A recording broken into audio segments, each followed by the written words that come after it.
Hey, what's going on, guys? Today we're working with a new bullet. What are we working with? Just like the title says, the Sierra 69 grain Matchking. I've seen a lot of people shooting these and getting really good results with it, and so I figured I'd go ahead and give it my own attempt at it, see what my gun does with these.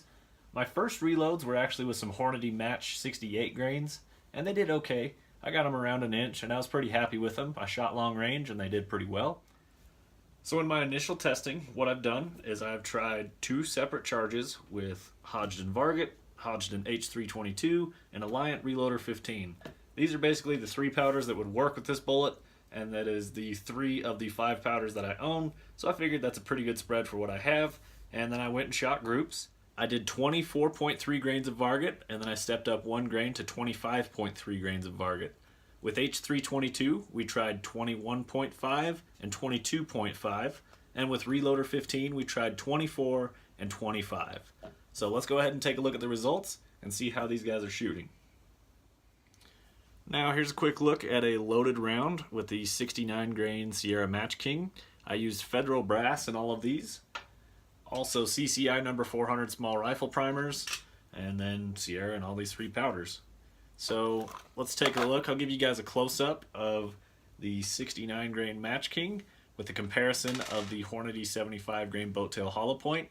As you can tell, the Hornady 75 grain boat tail hollow point is a bit longer, and it's going to have a little bit higher ballistic coefficient, as well as retaining more weight, which will keep its momentum going longer downrange, especially with the Hornady being more aerodynamic as well.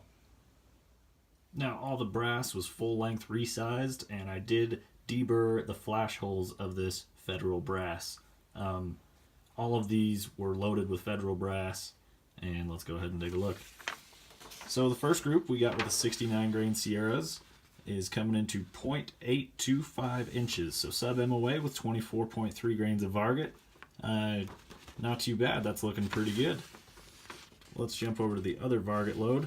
25.3, it opened up to 1.7 inches. I may have just been anticipating these shots a bit. I'm not real used. I've been shooting my Tikka a lot lately, and the trigger on the AR has got a little more pull weight to it, and maybe I'm just anticipating some of these shots. Jumping over to H322 at 21.5 grains, it shot into 1.25 inches, which is pretty good. They're all grouping nicely, looking real good in there.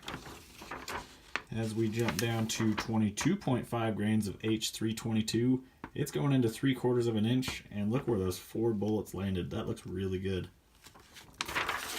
So let's look at the Reloader 15 powder. At 24 grains of Reloader 15, 1.075 inches, so just outside of 1 inch. That looks pretty good. Not too bad there. And then 25 grains of Reloader 15. These 4 did decent, and that 5th one is kind of out there as a flyer. Overall, not super impressive.